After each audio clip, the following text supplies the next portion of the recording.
자, 아까 317페이지에요. 아까 9번 문제 있죠? 근데 일단 거기 보니까 밑에 오타가 있어요. 그러니까 오타, 거기 답에 보면 2790만 원 돼 있는데 그 밑에 보면 2790만 원 곱하기 0.9 돼 있잖아요. 3100만 원 곱하기 0.9를 하면 2790이 나온다는 겁니다. 3100으로 바꿔주고 뒤에 2720도 뭐로 바꿔줘야 되겠어요? 3200. 네, 그리고 자, 이 문제는 보면 일시불의 현가계수가 0.95라고 주어져 있죠. 그러니까 이걸 쓴 거예요. 만약에 이 문제에서 일시불의 현가계수가 주어져 있지 않아. 주어져 있지 않아. 그리고 만약 이자율을 줘야 돼. 그때는 막 이자율이 막 10%다. 이자율이 10%면 어떻게 해야 돼? 그때는 이렇게 하는 거예요. 자, 아까 첫 해 수입이 얼마입니까? 3천만 원이죠. 3천. 둘째는 순영소득이 얼마였어요? 3,100. 셋째는요? 이렇게 돼 있잖아요. 자, 일시불의 현재가치계수를 줬기 때문에 여기에다가 곱하기 일시불의 현가계수를 한 거예요. 근데 문제에서 일시불 현가계수를 안 줘. 안 주더란 말이야. 그럼 어떻게 해야 되느냐? 이자율이 10%를 가르쳐 준단 말이에요. 그럼 아까 공부했던 것처럼 그때는 어떻게 한다 이거? 3,000 나누기 1.1 3,000 나누기 1.1의 제곱. 그렇죠. 3,000 나누기 1.1의 3승. 이렇게 하는 겁니다. 아, 그렇지. 3,100. 이건 얼마 됩니까? 그렇죠. 여기 1.1의 제곱 있죠? 1.1의 제곱이 0.9예요. 대충 해보시면 1.1의 3승이 뭐냐면 0.85 정도가 나옵니다.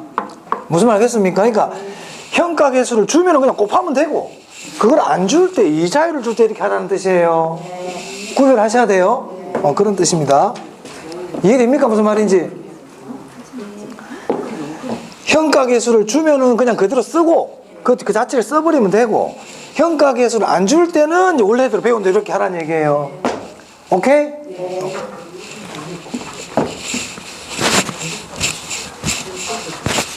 자, 올해는 이런 문제 아마 잘 안 나올 겁니다. 너무 걱정하지 마시고. 잘 안 나올 거니까. 하지만 제가 이 문제를 푸는 이유는 현재 가치에 대한 개념을 좀 정립하라는 뜻이에요. 아, 이렇게 구하는 거구나. 그 정도는 알고 있어야 될 거 아니겠습니까? 문제를 풀고 안 풀고 떠나서. 자, 이제 318페이지입니다. 부동산 투자 결정의 단계 이래가지고 여기 투자 분석 단계예요.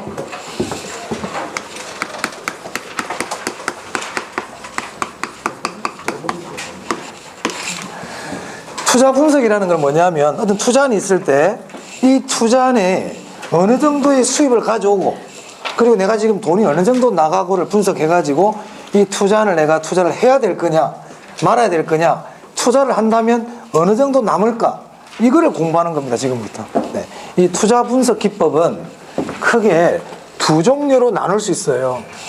두 종류로. 첫 번째는 화폐의 시간 가치를 고려하는 방법.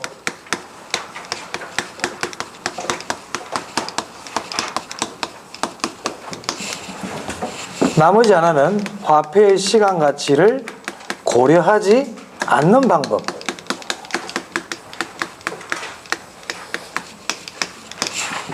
자, 이런 내용이죠. 자, 내가 지금 1,000원을 투자를 할 거예요. 1,000원을 투자할 건데 3년 뒤에 1,200원이 들어와요. 1,200원. 그러면 화폐의 시간 가치를 고려한다는 거는 시간 가치를 고려한다는 얘기는 3년 뒤에 들어오는 1,200원을 현재 가치로 구해가지고 그러니까 만약에 할인율이 만약에 10%야. 그럼 현재 가치는 어떻게 됩니까? 1200 나누기 1.1에 삼성 이렇게 되겠죠? 그럼 이 1200원의 현재 가치가 나올 거 아니에요?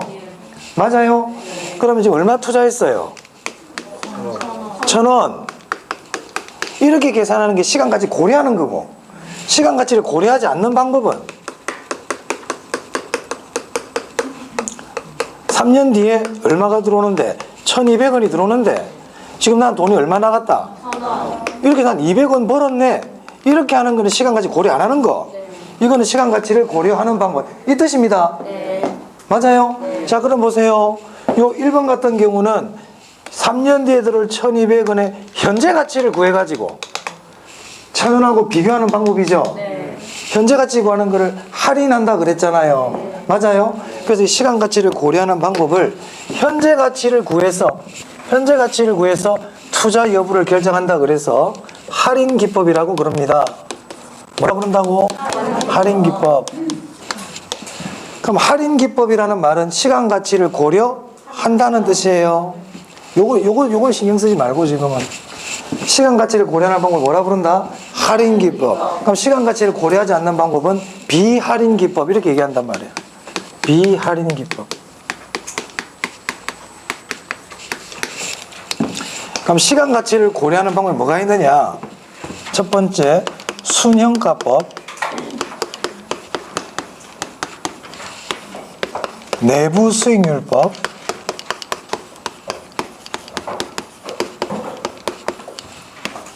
수익성 지수법,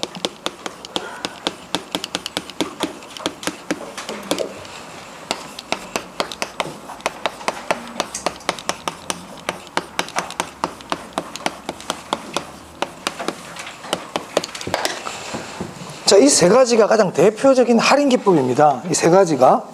그리고 여기 현가라는 글자가 들어가죠.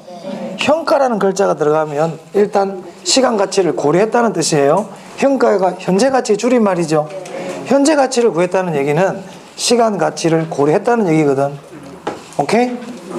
그럼 만약에 연평균 순현가법이라는 게 있다. 예를 들어서. 그럼 시간 가치 고려한 겁니까? 안 한 겁니까? 연평균 순현가법. 한 거죠. 현가라는 글자가 들어갔죠. 현가라는 글자가 들어가면 시간 가치 고려한 겁니다. 고려한 겁니다. 자, 시간 가치를 고려하지 않은 방법의 대표적인 게 어림셈법,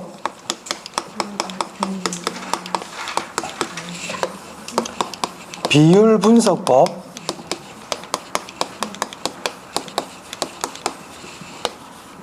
세 번째 평균 회계 이익률법,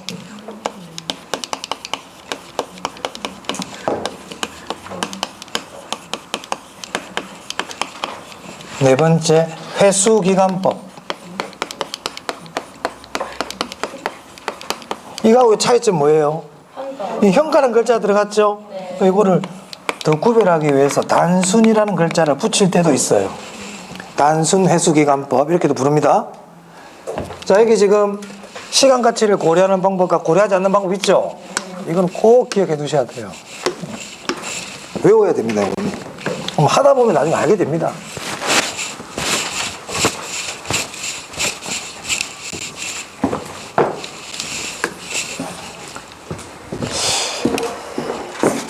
요거를 나중에 먼저, 이거부터 먼저 하고 해야 되겠구나. 자, 318페이지 보세요. 요거 이제 나중에 다시 할 겁니다, 제가. 318페이지. 조각이 이제 현금수지 측정 방법도 먼저 하고 할게요. 현금수지 측정 방법. 요건 나중에 할 거예요. 지금 다 알아두시면 나중에 할 겁니다.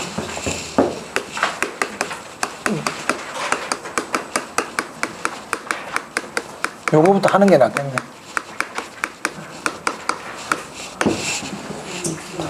요건 제가 조금 이따 할 거예요. 이거 하고 요거 할게요. 네, 현금수지 측정 방법부터 보겠습니다. 자, 우리가 투자를 할 때, 투자는 취득, 운영, 처분이라는 세 가지 단계를 거친다 그랬죠. 자, 이 운영 단계에서 발생하는 수익을 뭐라 불렀습니까? 소득, 이득이라고 불렀죠. 처분 단계에서 발생하는 수익을 뭐라 부르죠? 자본이득이라고 불러요. 이거는 이제 수익을 이렇게 부르는 거고요. 그리고 부동산을 취득해서 운용, 처분하는 과정에서 현금 흐름이 발생합니까? 현금이 들어오고 나가고 하죠. 이 현금이 들어오고 나오는 거를 현금 수지라고도 그러고 현금 흐름이라고도 그런단 말이에요. 그럼 이 투자의 전 단계에서 현금 흐름이 발생합니다. 현금 수지가 발생한다.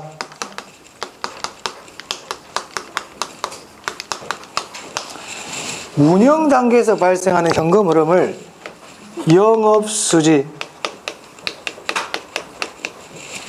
또는 영업현금 흐름이라 불러도 될까요? 네. 불러도 됩니다. 영업수지, 영업현금 흐름. 처분 단계에서 발생하는 현금 흐름을 지분 복귀액이라고 불러요. 그러니까 이걸 우리가 수익을 부를 때는 소득이득, 자본이득 이렇게 부르고, 현금 흐름을 관점에서 볼 때는 뭐라 부르고요? 영업수지, 지분 복귀액 이렇게 부른다는 겁니다. 그러면 여기 있는 소득이득이나 영업수지는 한 번 발생할까요? 여러 해 동안 발생할까요? 여러 해 발생하겠죠. 여러 해 발생합니다.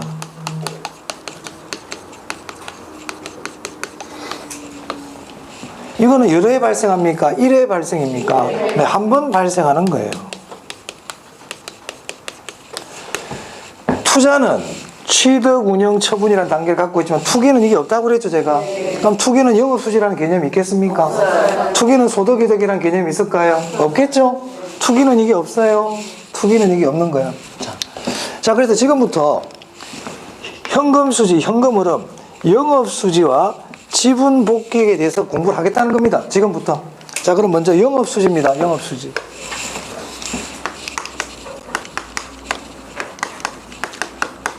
영업수지라는 것은 보유시 또는 운영 단계에서의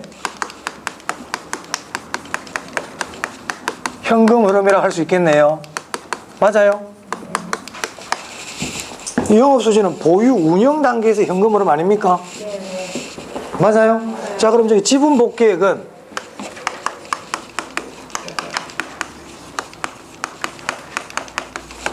처분시 또는 매각시 현금 흐름이라 할 수 있겠네요.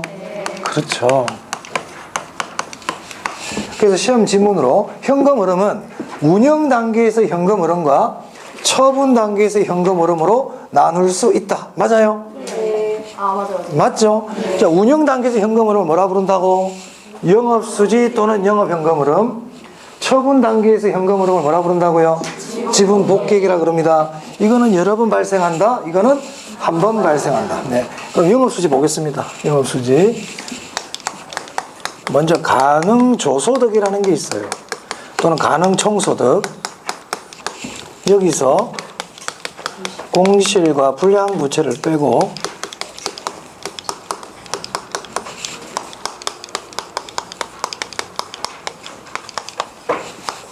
일단 제가 다 적고 설명드리겠습니다.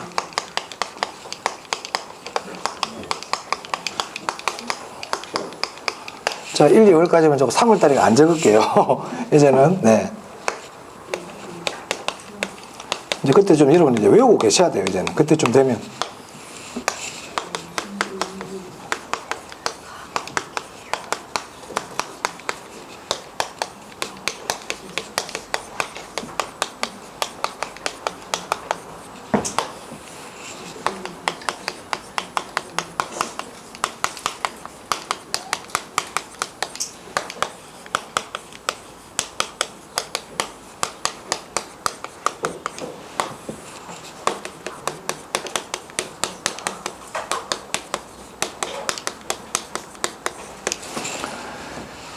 자, 이게 영업수지, 영업현금 흐름의 이게 흐름입니다.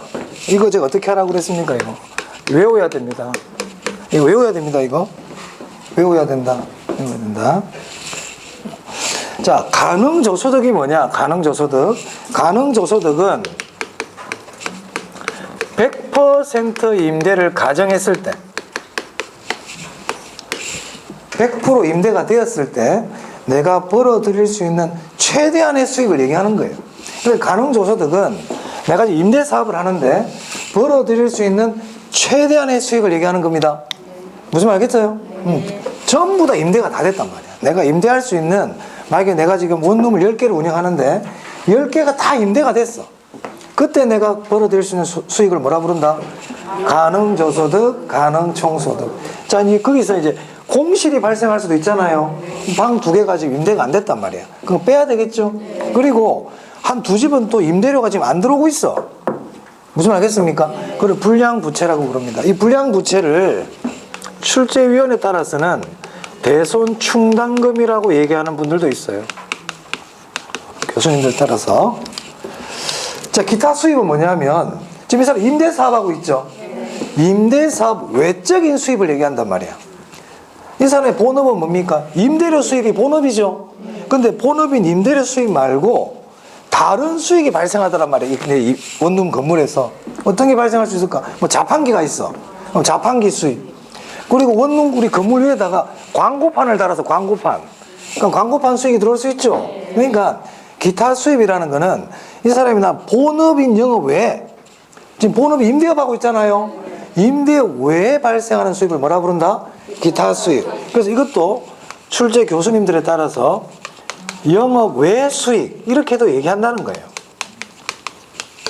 이 기타 수입의 성격을 이해하시면 됩니다. 내 본업 외 수입 아시겠죠? 오케이.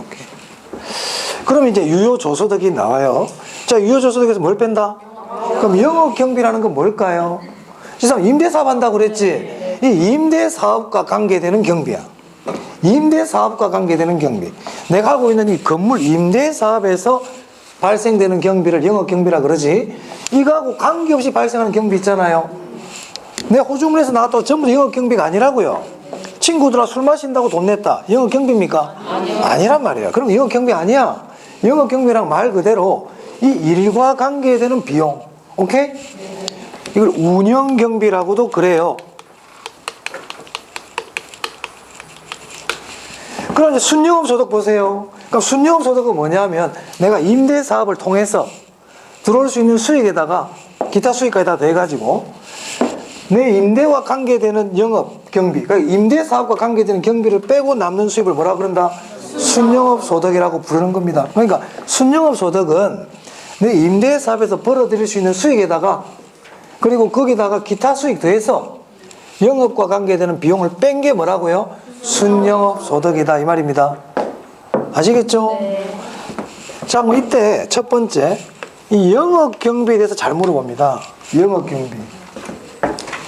영업경비로 인정해 주는 게 있고 영업경비로 인정하지 않는 게 있어요.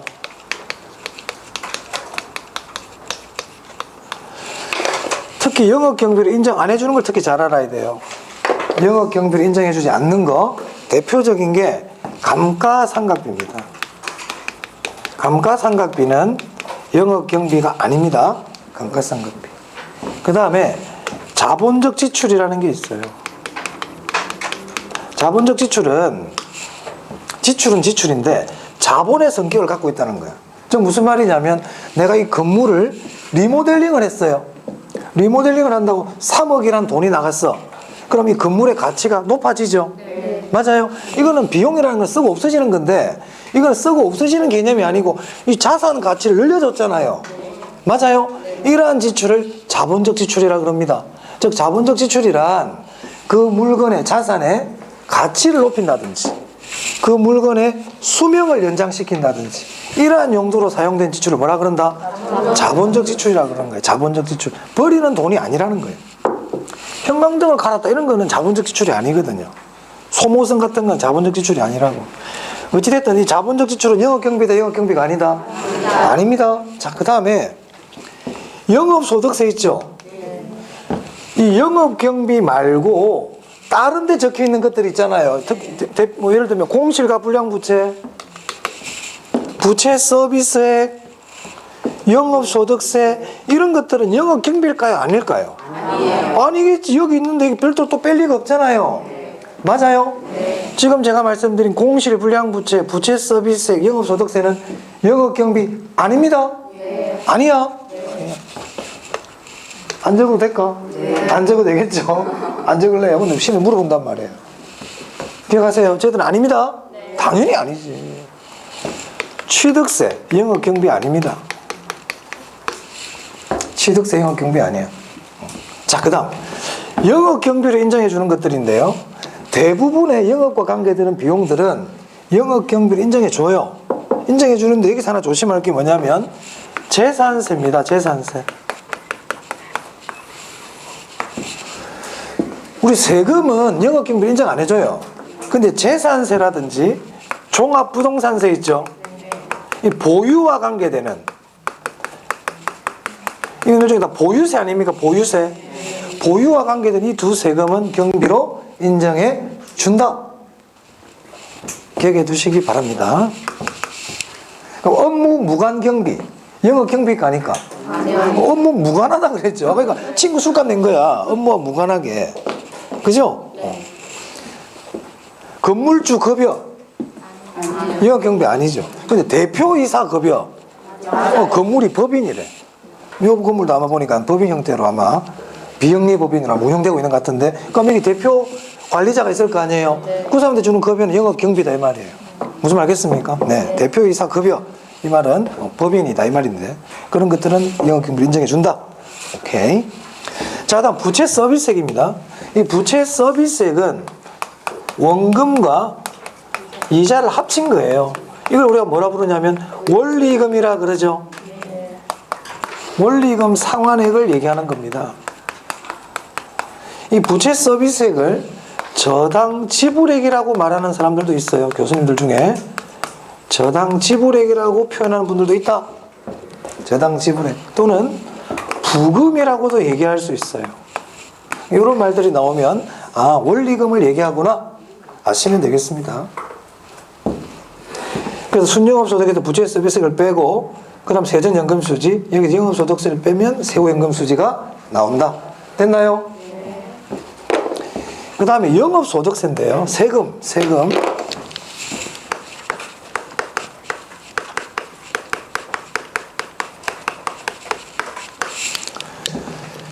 영업소득세입니다. 영업과 관계되는 세금이기 때문에 영업소득세라 부르는 거예요.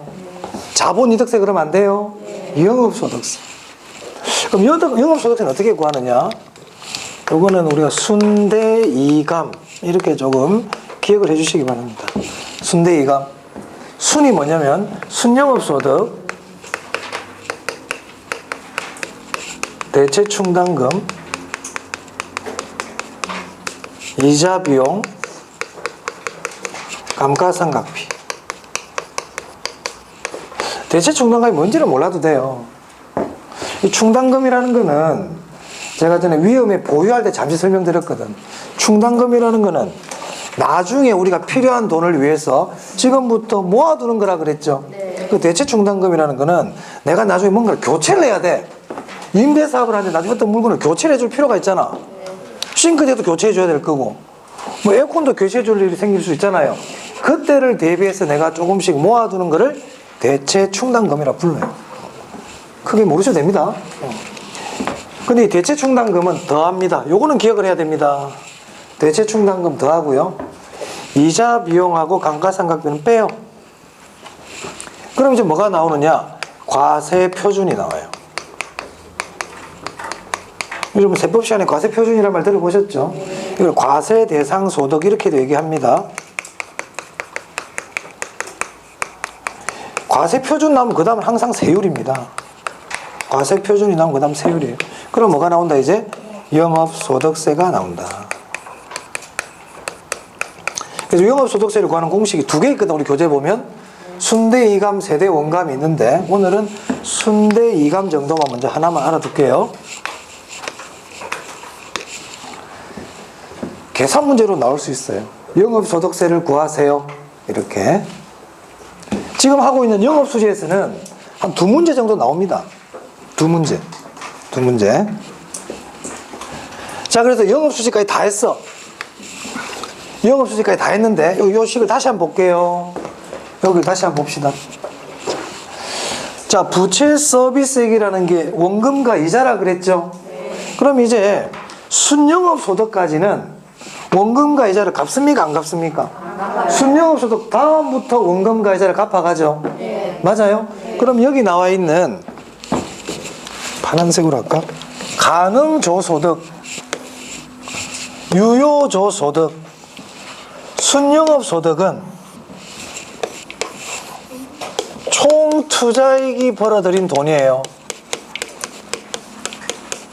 자, 총 투자액이라는 건 뭡니까? 우리 지렛대 효과 공부할 때 총 투자액은 내 돈도 있을 수 있지만 은행 부채, 다른 사람의 자금도 이용할 수가 있죠.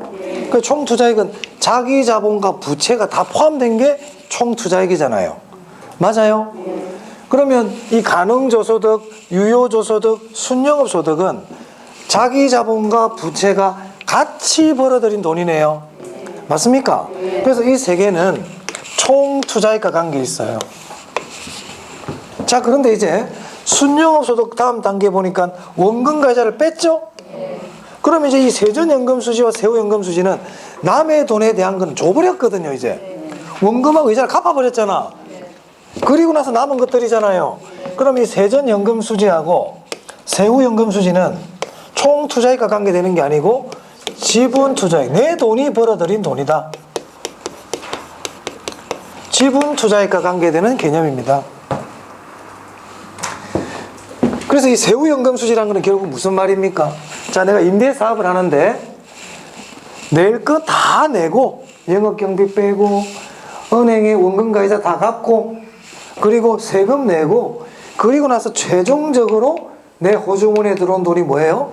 세후연금수지. 그러니까 임대사업 하는 사람이 1년간 임대사업을 했어. 그 수익에서 낼 거 다 냈어. 이제 다 내고 최종적으로 내가 가져가는 돈이 뭐라고요? 세후연금수지입니다. 세후연금수지. 지분 복귀액 볼게요. 자, 지분 복귀액은 처분할 때죠.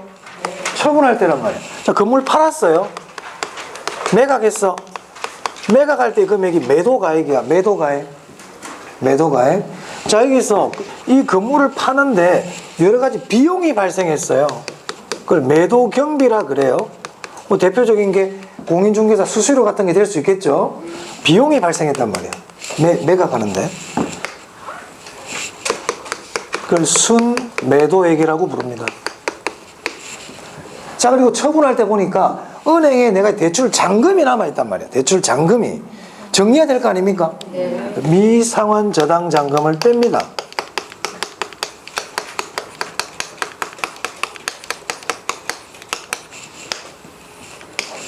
그럼 이걸 뭐라 부르느냐? 세전 지분 복귀액 이렇게 불러요.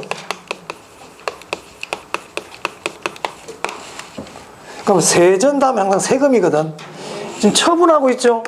처분과 관계되는 세금을 자본이득세라고 부릅니다.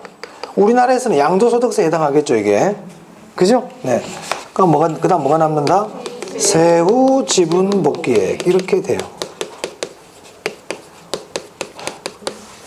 자본이득세를 구하라는 문제는 지금까지 출제가 거의 안 됐어요. 왜냐하면 우리가 세법 시간에 양도소득세를 공부하기 때문에 그때 이제 풀기 때문에 아마 잘 안 되는 것 같아요. 하지만 영업소득세는 계산 문제가 간간히 나옵니다.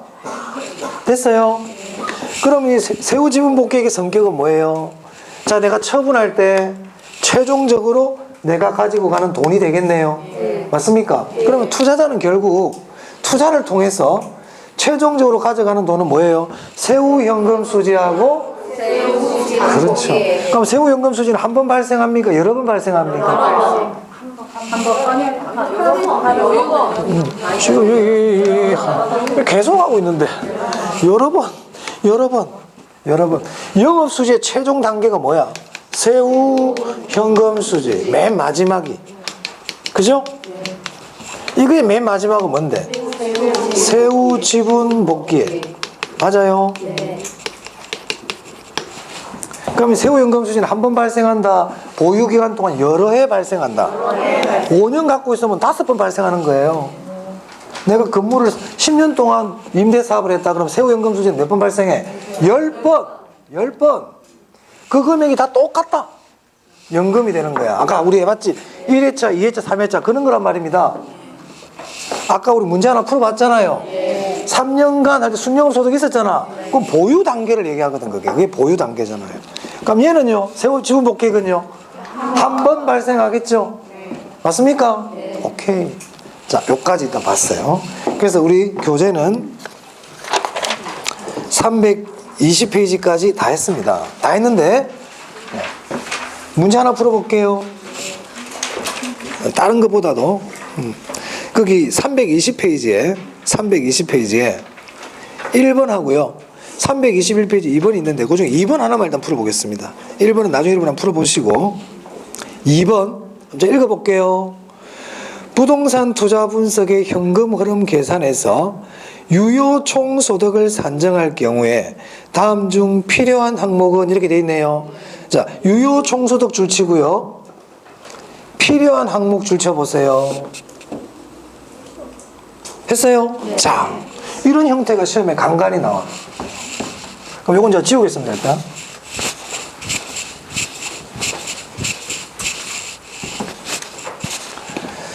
자, 유효 총소득을 구하기 위해서 필요한 항목을 구하라고 되어 있죠, 지금? 네. 자, 봅니다. 자, 유효 총소득을 구하기 위해서는 가능조소득을 알아야 됩니까? 네. 이게 있어, 이게 나올 거 아니에요? 네. 공실과 불량부채도 알아야 되나요? 네. 필요합니까? 네.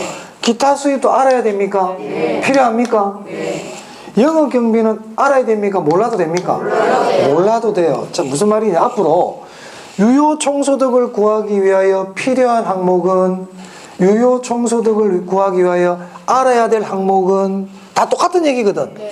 유효 총소득에 포함되어 있는 항목은 다 똑같은 얘기야. 네. 다 똑같은 말. 그런 문제가 나오면, 자, 유효 총소득을 딱 기준으로 해가지고 요 위에 것들 있죠. 네. 요 위에 것들은 이걸 구하기 위해서 필요한 항목이에요. 필요해? 필요해. 알아야 돼.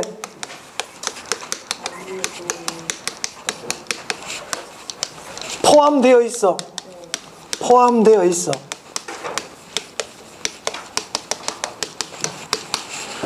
그럼 요 밑에 것들은 필요하다, 필요 없다? 필요 없다. 알아야 된다, 몰라도 된다? 몰라도 돼. 포함이 되어 있다, 포함이 안 되어 있다? 포함이 안 되어 있다는 거예요. 그럼 보세요. 만약 시험에서 순영업소득을 구하기 위하여 필요한 항목은 이렇게 나오잖아요. 그럼 요 위에 걸 골라라는 얘기입니다. 오케이? 자, 그러면 이렇게 나오면 이렇게 나온다. 순영업소득을 구하기 위해서 필요한 항목에 감가상각비 들어갈까요? 감가상각비는 아까 영업경비다, 영업경비가 아니다. 아니라 그랬거든. 아니라 그랬거든. 감가상각비는 영업경비가 아니야. 그럼 순영업소득을 구하기 위해서는 감가상각비 알아야 돼? 몰라도 돼? 몰라도 돼. 포함이 되어 있다, 포함이 안 되어 있다? 포함이 안 되어 있어요. 오케이? 네. 순영업소득에는 재산세가 이미 포함되어 있다? 네.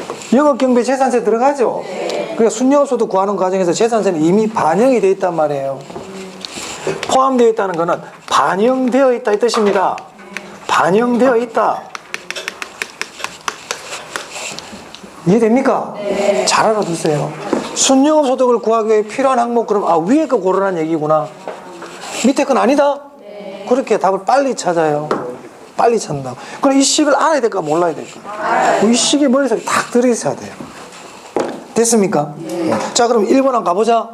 1번 오피스 320페이지 1번 오피스 빌딩의 순영업소득을 추정할 때 필요한 항목이 아닌 것은 2번하고 똑같은 내용이죠. 네. 자, 순영업소득을 구할 때 필요한 항목이 아니래요. 밑에 거 찾아야 되겠네. 네. 밑에 거 몇 번입니까? 찾아보세요. 그래, 이자 비용 여기 있잖아. 부채 서비스 이자라 그랬잖아요. 한눈에 알 수 있잖아. 5번 맞아요. 이렇게 해야지. 이렇게 하나하나 따져 찾으려면 언제 찾을래? 언제 찾을래? 필요한 항목 위에 거, 불필요한 항목, 필요 없는 거는 밑에 거. 오케이?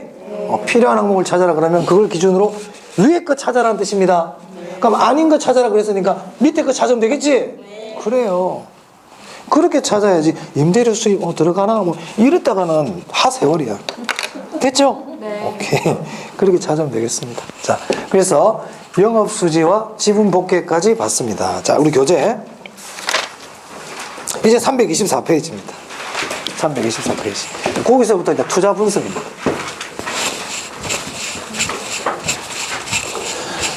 자, 투자 분석에 대해서 조금 전에 할인기법과 비할인기법 말씀드렸죠?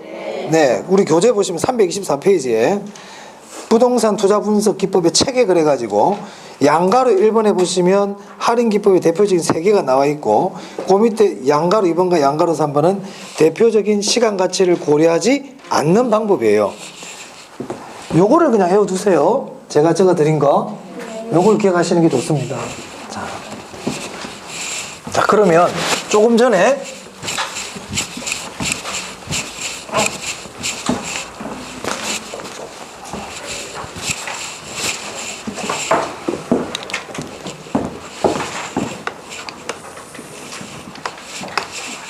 자, 투자는 내가 건물을 취득해서 운영 단계를 거쳐서 처분을 한다 그랬죠? 이게 투자의 3단계란 말이에요. 그러면 건물을 내가 취득했어. 건물을 취득했다. 그리고 이 기간에 내가 임대 사업을 했다. 그리고 나서 내가 처분 매각을 하겠다. 이 얘기잖아요. 맞아요. 이 사람 임대 사업을 만약에 5년 동안 했다 해보겠습니다. 이 사람은 이 건물을 살 때 계획을 세우는 거야. 내가 이 건물 사가지고 한 5년간 임대 사업을 해야지. 그러고 나서 5년 뒤에 팔아야지. 이런 예상을 한다는 겁니다. 예상을. 우리 투자는 다 예상해서는 가는 거잖아요. 자, 이때 이 운영 단계에서 발생하는 최종 현금 흐름을 아까 뭐라 불렀더라? 예, 이제 뭐 세후 현금 수지. 그죠? 네. 그러면 5년 동안 보유한다고 그랬으니까 세후 현금 수지가 몇 회 발생할까요? 5회 발생하는 거예요. 5회. 처분 단계에서 발생하는 현금 수지를 뭐라 불렀어요? 그렇죠. 세후 지분 복귀액이죠. 이거는 몇 번 발생한다? 네, 1회 발생하는 겁니다. 오케이, 잘했어요. 그럼 결국 투자라는 거는 결국 이 세후 현금 수지와 세후 지분 복귀액이라는 게 내 호주문에 들어온 돈이라 그랬잖아요. 맞아요? 그래서 이 두 개를 합쳐서 유의백이라고 부릅니다. 유의백. 그럼 내가 건물을 취득할 때는 돈이 들어옵니까? 나갑니까? 나갑니다. 유출액이라고 그럽니다. 유출액. 그렇죠? 그럼 여기 유출액과 유의백이라는 것은 결국 전부 다 이게 현금 흐름을 얘기하는 거죠. 맞아요? 아까 우리 세후 현금 수지와 세후 지분 복귀액을 현금 흐름이라 그랬잖아. 현금 수지, 현금 흐름. 맞아요. 자, 그러면 부동산 투자에서는 유입의 현금 흐름이 있고 유출의 현금 흐름이 있는데, 유입의 현금 흐름은 뭐하고 있고요? 세후 현금 수지와 세후 지분 복귀액. 그리고 취득할 때는 유출이라는 현금 흐름이 발생한다. 그죠? 자, 그럼 우리가 투자를 할 건지 말 건지를 분석하는 게 투자 분석이거든. 그러면 투자를 할 거냐 말 거냐를 결정할 때는 유입하고 유출을 비교해야 됩니까? 예. 그렇잖아. 들어오는 돈하고 나가는 돈하고 비교해가지고 들어오는 돈이 크면 투자할 거고 들어오는 돈이 나가는 보다 작으면 투자 안 하겠죠? 맞아요? 그래서 유입액과 유출액 두 개를 비교하는 거란 말이에요. 자, 그런데 이 세후 현금 수지와 세후 지분 복귀액은 지금 들어와요? 미래에 들어와요? 미래에 들어오거든. 근데 투자 여부를 결정은 언제 하냐면 이 시점에 해야 될 거 아닙니까? 현재 시점에. 맞습니까? 그러면 미래에 들어올 유입액을 현재 가치로 구해야 되겠죠? 현재 가치로 구하는 걸 뭐라 불러요? 할인한다 그렇게 부르거든. 할인. 맞아요? 이것들은 다 현금 흐름이라고 그랬죠? 그 현금 흐름을 할인하는 거야. 현금 흐름을 할인을 해. 그럼 이걸 뭐라 부르냐면 그냥 유입액이 아니고 유입액 현가 이렇게 부르는 겁니다. 자, 투자를 하게 되면 미래에 현금 흐름이 들어온다. 들어오는 현금 흐름이 뭔데? 세후 현금 수지와 세후 지분 복귀에 이 돈은 미래에 들어온다. 근데 투자는 현재 시점에 하기 때문에 미래에 들어올 세후 현금 수지와 세후 지분 복귀액을 현재 가치로 할인한다. 현재 가치로 구해야 된다. 이걸 뭐라 부른다고요? 유입액의 현가. 유입액의 현가라 부릅니다. 그럼 유출액은 당연히 지금 나가잖아요. 그러니까 당연히 현가겠지. 맞습니까? 그럼 결국 투자를 할 거냐 말 거냐를 분석하는 건 뭐하고 뭐를 비교하는 거예요? 유입액 현가와 유출액 현가 이 두 개를 비교해야 될 거 아니에요? 맞아요? 이렇게 형가를 구해가지고 비교하는 게 할인 현금 흐름 분석이라 부르고요. 아까 여기 있는 이것들은 형가를 구한다 안 구한다? 안 구하는 거예요. 안 구하는 거. 구별할 수 있겠어요? 그럼 저기 왼쪽에 나와 있는 순형가법, 내부수익률법, 수익성지수법 세 가지 법 있잖아요. 순형가법, 내부수익률법, 수익성지수법. 이 세 가지 방법은 전부 다 세후현금수지와 세후지분복귀액이라는 이 현금 흐름을 현재 가치로 구해가지고 유출형가하고 비교해가지고 투자를 할 거냐 말 거냐를 결정하는 방법이라고요. 무슨 말 알겠습니까? 그래서 이 세 가지 방법을 이렇게 부릅니다. 할인, 현재 가치를 구했다는 뜻이고, 현금 흐름을 할인했다. 현금 흐름이 어떤 건데? 세후현금수지와 세후지분복귀액을 할인했다 이 말이에요. 할인한 게 무슨 뜻이야? 현재 가치 구했다. 할인 현금 흐름 분석법이라고 부릅니다. 그럼 할인 현금 흐름 분석법이라는 것은 결국 뭐예요? 유입액의 현가와, 그렇죠, 유입액 현가와 유출액 현가를 비교했다는 뜻이죠? 오케이.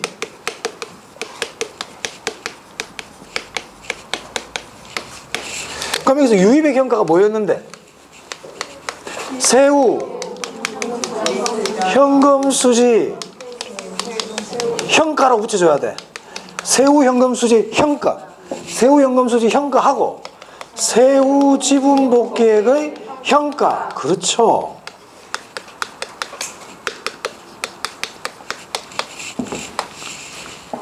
이거하고 뭐하고 비교하는 거다? 유출액 현가하고 비교하는 겁니다. 다시 합니다. 이게 중요하기 때문에. 자, 할인 현금 흐름 분석법이란 뭐냐? 자, 투자를 하게 되면 현금 흐름이 발생한다. 들어오는 현금 흐름에는 뭐가 있느냐면 세후 현금 수지와 세후 지분 복귀액이 있다. 근데 세후 현금 수지와 세후 지분 복귀액은 미래에 들어온다. 미래. 투자는 지금 결정해야 되는데. 그러니까 미래에 들어올 세후 현금 수지와 세후 지분 복귀액을 현재 가치를 구한다. 그죠? 현재 가치 구하는 걸 할인한다 그랬죠? 세후 현금 수지와 세후 지분 복귀액이 현금 흐름이잖아요. 그래서 그걸 할인 현금 흐름 분석법이라 그런단 말이에요. 이 세 가지 방법들을. 할인 현금 흐름 분석법이라는 거는 세후 현금 수지 현가하고 세후 지분 복귀액 현가 두 개 합친 거하고 유출액의 현가를 비교하는 방법이란 말이에요. 아시겠어요? 그래서 이 방법들은 대표적인 이 세 가지가 있다. 잘 알아두세요. 이걸 시험에서 어떻게 물어볼지를 몰라. 그럼 조금만 한 단계 더 어렵게 해볼게요. 어려운 단계. 시험에 잘 내지는 않지만 한번 한 김에. 자, 여기서 유출액 있잖아요. 유출액은 총 투자액일까요? 지분 투자액일까요? 그렇지, 이게 아니야. 이게 왜? 아까 보세요. 세후 현금 수지하고 세후 지분 복귀를 구하는 과정에서 남의 돈 어땠어요? 다 갚았어요. 세후 현금 수지 구할 때 부채 서비스액을 통해서 원리금 다 갚았죠? 세후 지분 복귀 구하는 과정에서 미상환 저당 잔금 다 갚았죠? 그럼 부채는 다 갚았잖아. 다 갚았는데 이게 또 총 투자액을 빼면 또 빼야 되잖아요. 그래서 총 투자액이 아니고 뭐가 된다? 지분 투자액입니다. 그렇죠.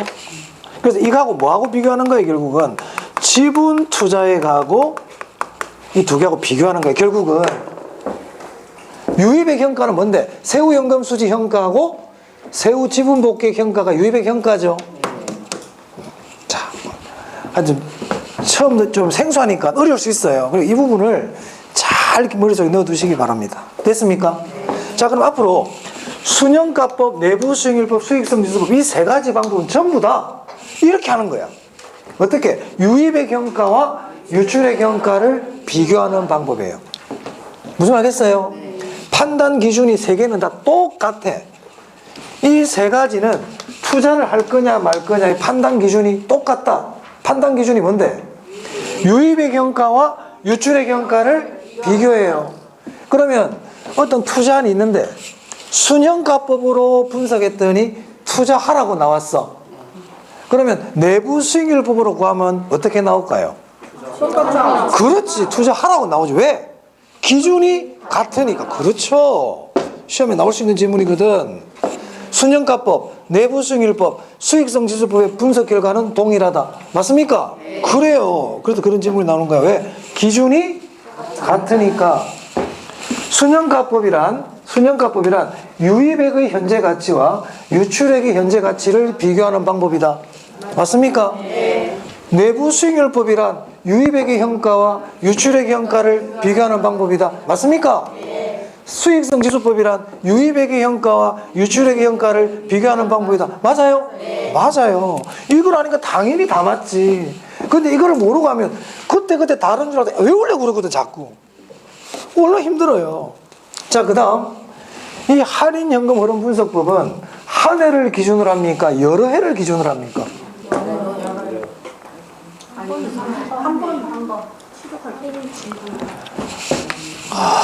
오해 발생한다고 그랬죠.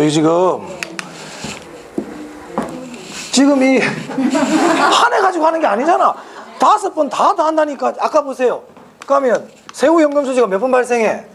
5번 발생하지? 그럼 세후연금 수지 현가는 어떻게 구할까? 다 이렇게 구하는 거야. 이렇게 아까 했잖아. 이렇게 구하라는 뜻이에요. 그래서 아까 해본 거야. 이거 다 한 게 뭔데? 세후연금 수지 현가예요. 그러면 할인연금 흐름 분석법은 한 해 소득을 기준으로 한다. 여러 해 소득을 다 고려한다. 여러 해를 다 고려하는 거예요. 보유만 고려합니까? 보유와 처분을 다 고려합니까? 다 고려하죠. 세전 기준입니까? 세후 기준입니까? 다 물어볼 수 있어. 제가 지금 말씀드린 거. 다 물어볼 수 있어. 아시겠죠? 그러니까 이걸 잘 머릿속에 넣어두시라고요. 조금 쉬었다 하겠습니다. 네.